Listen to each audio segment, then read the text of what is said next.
예, 그러면 수급 분석하고 또 종목별로 투자 전략 세워보도록 하겠습니다. 빅데이터 연구소의 이상준 소장과 함께합니다. 어서 오십시오. 네, 안녕하세요. 안녕하세요.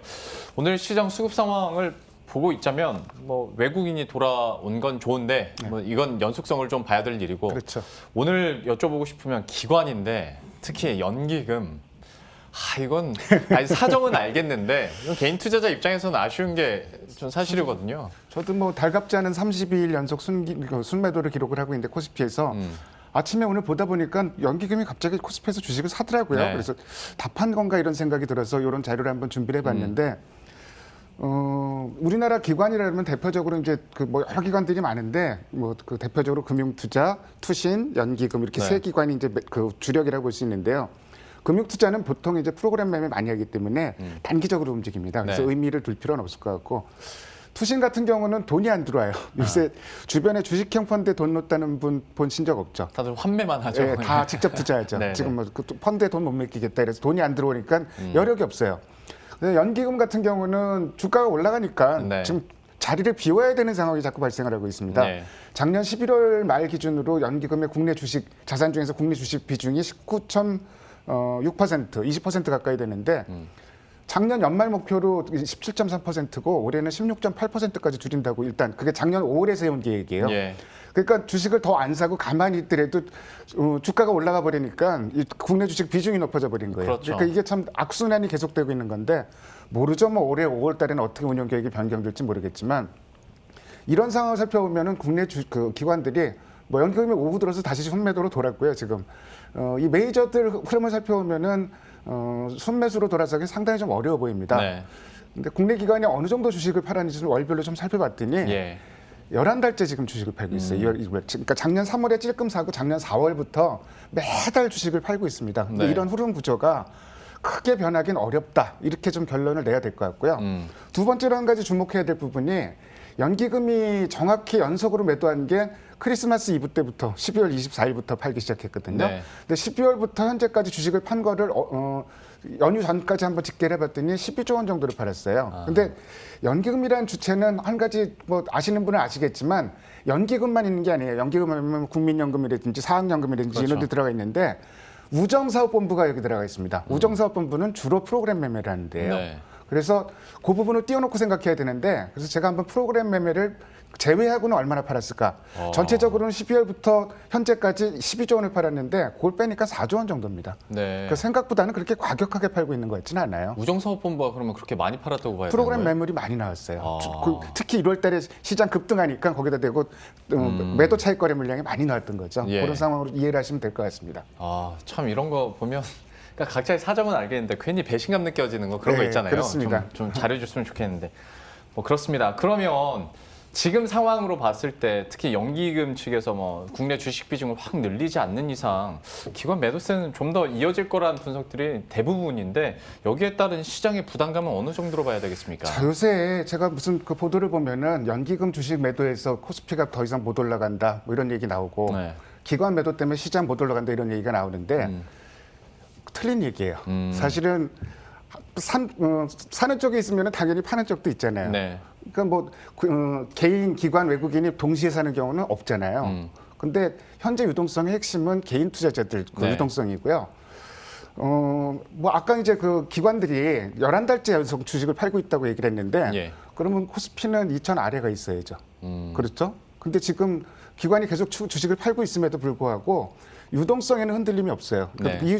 현재 시장의 유동성은 기관 유동성이 아니고요. 개인 유동성인데요. 예탁금이 지금 65조 원대입니다. 네. 근데 개인 투자자들이 주식을 엄청 많이 샀죠. 근데 예탁금이 이만큼 많이 늘어났다는 거는 수치로 보면 올해 들어서 한 5조 원 늘어난 것 같은데 실제로는 한 15조 원 이상이 늘어난 거예요. 돈이 물밀듯이 들어오기 때문에 어떤 기관이 주식 판단해서 시장 안 된다? 이거는 너무 좀 꿰맞추기 위한 논리고 저는 이렇게 결론을 내려봅니다. 기관이 주식을 앞으로도 팔겠지만 그렇다고 시장이 흔들릴 가능성은 별로 없다 이렇게 보는 게 맞을 것 같고 예. 두 번째로 이제 제가 차트 지금 나와 있는데요. 2월 들어서 나타난 현상 중에 하나가 거래가 좀 많이 줄었죠. 근데 사실 많이 줄었다고 얘기했지만 작년에 비하면은 그래도 많이 늘어난 그럼요. 거예요. 네. 1월 달에 거래가 너무 많았기 때문에 줄어든 것처럼 보이는데 그럼 누가 매매를 좀 덜 했나, 소극적으로 매매를 했나 찾아봤더니 개인 투자자 거래 비중이 굉장히 줄었어요. 그럼 개인 투자자 비중이 11월, 12월에 비해서 1월 달에 줄어들고 2월 달에는 더 줄어들고 있습니다. 네. 자, 이렇게 되면은 개인들이 좀 소극적으로 매매를 한다. 누가 힘이 세질까요? 그러면 다시 뭐 외국인 쪽 비중이 외국인이나 기관일 것 네. 같죠. 그래서 제가 이제 이런 자료 누가 잘했나 자료를 가끔씩 만드는데 예. 제가 자료를 11월부터 지금 12월, 1월, 2월 이렇게 해서 순매수 탑5 종목 코스피에서 평균 수익률 제가 이제 이런 자료 가끔 만들죠. 네. 다시 한번 비교를 해봤습니다. 12월만 하더라도 개인이나 외국인이나 기관이나 수익률이 차이가 없어요. 예. 근데 1월하고 2월은 기관 투자자가 산 종목들이 월등하게 수익률이 높게 나왔답니다. 참 이거 개인 투자자들이 보면 참 열받을 열받을 표이긴 일도 한데 있고요. 이런 논리를 충분히 가능해요.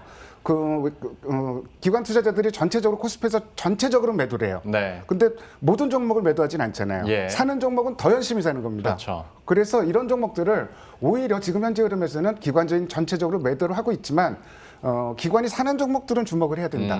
역설적인 이게 수급의 역설적이라는데 그렇죠. 오히려 더 주목을 해야 된다 이런 논리가 가능하고요. 그렇다면 이제 뭐 어떤 종목일지 궁금하시죠? 네. 그러니까 기관이 2월달에 가장 많이 산 종목 SK 고려아연, 빅히트, 포스코케미칼, 일진머티리얼즈. 그래도 연기금이 그렇게 파는데 그 와중에도 사고 있는 종목들도 SOL, LG전자라든지 삼바, 롯데케미칼, LG디스플레이 주목해야 될 종목이고요. 참 재밌는 게 예. 개인들이 많이 파는 종목들이 저기 많이가 있네요. 예. 한 종목만 콕 집어서 얘기하라 그러면은 저는 네. 이 중에서는 요새는 장기 투자 맥락이니까 빅히트 얘기해 보고 싶어요. 왜냐면은 빅히트. MSCI 리밸런싱에서 이번에 제외가 됐는데 네. 5월 달엔 거의 100% 편입될 거라고 확신을 합니다. 네. 그러면은 장기 맥락에서는 한 종목만 꼽으려면 저는 빅히트를 한번 꼽아보겠습니다. 빅히트를 그중 하나로 꼽아 주셨고 개인들이 뒤통수 시게 맞은 종목들도 저기 있긴 한데 예. 그래도 기관들이 사는 종목들은 결과적으로 수익률이 좋았다더라. 그러면 우리들도 당연히 좀 따라갈 필요도 어느 정도는 있어 보입니다. 예. 종목들 이렇게 정리를 해드렸고요. 두 번째는 원자재 얘기 잠깐 해보도록 할 텐데 뭐 구리값이야 지난해부터 계속 고공행진 이어가고 있고 네. 국제유가 같은 경우에도 이제 어느덧 60달러 선을 네. 회복했지 않습니까? 좀 여기에 따라서 앞으로의 흐름들은 좀 어떻게 보세요? 여기 연휴가 이번에 좀 제법 길었어요. 네. 그래서 저도 이제 뭐 김용룡 앵커도 그랬겠지만 매일매일 뭐 하루에 한 번씩 이제 뭐 뉴욕 증시 흐름 보고 예. 원자재 가격 체크하고 저 이제 매일 하는데 원자재 유가가 WTI 유가가 8일 연속 오르다가 우리 연휴 첫날 살짝 빠지고 사흘 연속 다시 올라버렸습니다. 네. 그래서 배럴당 60달러대로 올라왔는데요. 60달러대로 올라온 게 2019년 이후 처음이에요. 네. 굉장히 세게 올라온 겁니다. 그래서 참 전체적인 그 차트를 한번 보면은 사실 작년에 유가가 마이너스 나기도 했었죠. 네. 근데 2019년 수준으로 거의 완전히 복귀했다 이렇게 봐도 차트로는 눈에 확 보이죠.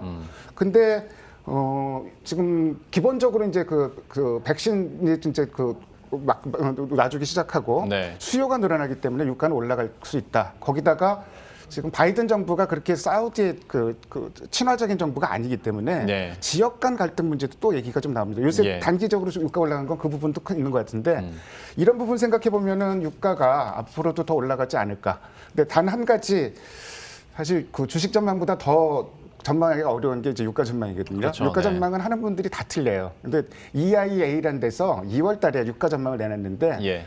올해 평균 유가가 WTI 기준으로 1월보다 상향 조정했는데 55달러. 그 지금 60달러까지 올라갔으니까 너무 빨리 올라갔다는 얘기죠. 네. 그런 그 부분이 하나 있을 것 같고 두 번째로 구리 가격을 비롯해서 다른 원자재 가격도 일제히 상승을 했습니다. 네. 연휴 기간에도 또 많이 올랐고 지금 8년 만에 최고치까지 이제 구리 가격도 계속 올라가고 있는데 계속 올라가고 있죠. 근데 구리 가격은 기본적으로 경기 회복 기대감이 이제 가장 큰 것이고 그렇죠. 거기다가 환경 산업이 커지면 커질수록 구리 수요는 늘어납니다. 그리고 전기차가 내연기관차에 비해서 구리 수요가 한 3배 정도가 더 들어가요. 예. 이런 부분 종합해 보면은 더 많이 올라갈 것으로 예상을 하는데 구리 가격 역시도 조금 불안한 요인이 어디였나요? 그 IB 주요 IB 한 군데에서 올해 연말 구리 가격을 톤당 8,300달러 전망했거든요. 예. 8,300달러 지금 찍었어요. 그러게요. 그러니까 생각한 것보다는 굉장히 급하게 올라가고 있다. 그래서 뭐 소위 지금 화두가 리플레이션이잖아요. 현재 네. 시장의 화두는 그 부분을 뒷받침해주는 변수는 유가하고 구리 가격이라든지 원자재 가격인데 역시 그게 현재 화두인 거는 틀림없다 이런 부분을 다시 한번 확인시켜줍니다. 여전히 좀 그러니까 좀 고평가에 대한 변수들은 남아 있겠습니다만은 그래도 당분간 최소한 상반기까지만 보더라도 추가적인 원재료 가격의 상승 가능성은 뭐 점쳐지고 있기 때문에 여기에 따라서 그러면 투자 전략도 한번 짜보긴 해야 될 것 같은데 좀 어떤 아이디어 가지고 계세요? 정유주하고 구리 가격하고 뭐 두 가지 좀 살펴봤는데요. 정유주는 올라가려면은 정제 마진 올라가야 그렇죠. 되죠. 근데 예. 2월 첫째 주가 1달러 90센트 정도, 2달러를 못 올라가고 있어요. 네. 근데 물론 SOE 같은 데서는 작년 4분기 이제 실적이 대규모 적자를 기록하면서 2021년에는 정제 마진이 무지하게 올라갈 것이다. 긍정적으로 전망을 하고 있고 사실은 그 부분도 그 수요가 늘어나고 있기 때문에 뭐 긍정적인 얘기예요. 어쨌든 뭐 그 BEP가 돈을 벌기 위해서는 정제 마진이 4달러에서 5달러까지는 가야 되는데 네. 아직은 좀 먼 얘기예요. 긍정적인 부분 한 가지 더 말씀드리면은 지금 유가 60달러 때 찍었다고 말씀드렸잖아요. 네. 그러면 쌓아놓은 재고가 있을 거네요. 네. 그러면은 재고 평가 이익이 낼 거니까 그렇죠. 그 부분도 상당히 좀 큰 부분일 것 같고 긍정적인 변수가 있는 거는 참 틀림없는 것 같습니다. 근데 종목 선택의 폭이 너무 좁아요. 지금 아까 앞 코너에서 SK이노베이션 얘기했는데 예. 매매하기 어렵죠. 사실 그렇죠. 지금. 네네. 그렇다면 세 종목인데 수급 상황을 최근에 그 수급 상황을 살펴보더라도 SO일 말고는 다른 종목을 접근하기는 좀 어렵습니다. 네. 근데 SO일 자체는 최근에 수급 흐름은 상당히 좋기 때문에 근데 선택의 폭이 너무 좁기 때문에 이게 참 접근하기가 쉽지 않은 섹터다. 두 번째는 이제 구리가격 관련해서는 네. 한 종목만 딱 얘기하면 풍산이죠. 근데 풍산 못 올라가더라고요. 수급 흐름을 보더라도 그닥 좋지 않습니다. 예. 그래서 관련주들 보면은 뭐 풍산, 서원, 이구산업, 뭐 대창 이런 종목들인데 쉽진 않은 전략이고 만약에 관심 갖는다면은 대안으로 똘똘한 투자자들은 벌써 그렇게 투자하더라고요. 구리 선물 ETF 투자가 ETF 어떠실까? 차라리 원자재 가격 갖고 상승 투자를 한다면은 네. ETF 투자가 차라리 나을 것이다. 좀 이렇게 그 대안으로 말씀드립니다. 원자재와 관련된 투자 대안들까지 이렇게 살펴봤고요. 마지막으로 코스피와 코스닥 수급 특징주들 간단하게 좀 체크하고 마무리 짓도록 하죠. 언택트주 외국인들이 이번 주에 지난주에 샀다는 게 굉장히 특징적인데 네이버 네. 카카오 얘기 많이 나오죠. 오늘 쿠팡 얘기도 나오고 그리고 NC소프트나 KB금융 이런 쪽이 쌍끌이가 나왔는데 전형적인 순환매 흐름이라고 봐야 될 것 같고요. 코스닥에서는 솔브레인 정도가 좀 쌍끌이 매수가 나왔고 종목별로 보면은 인크로스 정도가 좀 쌍끌이 매수가 같이 나온 종목입니다.